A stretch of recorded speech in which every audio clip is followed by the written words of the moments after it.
We are in the kitchen with Kade at the Mount Vernon Inn. Hello. Are you or somebody you know trying to build muscle, get absolutely shredded, lose weight, lean muscle, tear it apart, pump iron, get gains? Then change the channel, because today we're making upside down pineapple cake. So, pineapple upside down bundt cake. I'm substituting a couple things for this recipe, but I'm going to go ahead and show you the ingredients. Instead of cherries, I'm using cranberries, so don't freak out.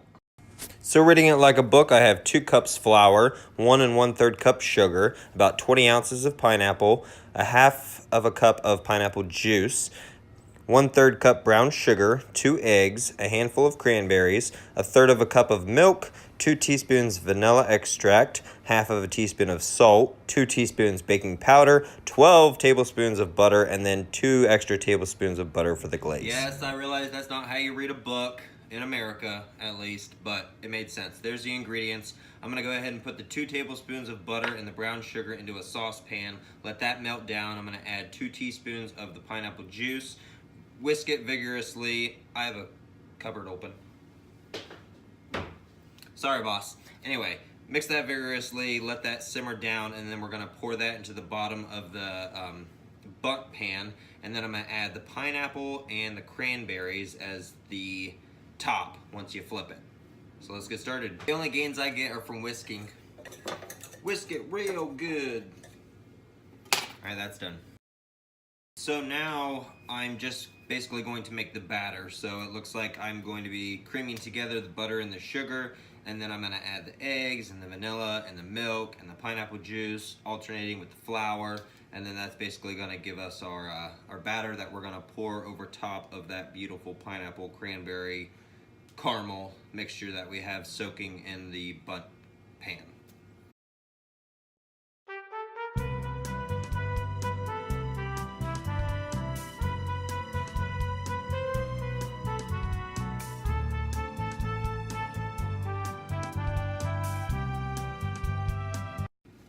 Alright, so I'm going to chop up some extra pineapple and throw it into the batter and then pour it on top. Throw it in the 350-degree oven for probably about an hour. So let's hope it turns out alright. I know that you're generally supposed to use the whole ring of the pineapple, the rings cutlets, but I had some cut up ones left over, so that's what I'm using. So hopefully you'll be able to slice it relatively easy. I don't know. We'll see. Okay, while that's in the oven, this is the perfect time to remind you guys that February 16th through the 18th, we're hosting a couples retreat here at the Mount Vernon Inn. You get 2 nights, 2 cook-to-order breakfast, 1 catered lunch, 1 catered dinner, a bedside bottle of wine and chocolate-covered strawberries, a private pottery class from a local studio, and a ton of games and activities that I'm going to be hosting. So it's going to be a lot of fun. Mark your calendars, schedule... You know what I'm saying. Book. February 16th through the 18th. Give us a call, 740-392-9881. I'm here till 10 p.m. tonight, so let's make some reservations happen. There's only 8 spots left. All right? I know I'm just trying to throw that in there before I do dishes, but February 16th through the 18th, couples retreat. Mark it.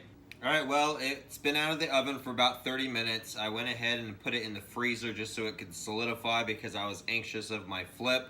It was kind of like gymnastics. The dismount wasn't perfect, but there's a reason I've never played football, and that's because it was kind of a fumble, but it worked out. It tastes amazing. I actually enjoy it better with the cranberry because it adds that tartness, so the sweet, the salty, it's beautiful. I'll show you a picture of what it looked like.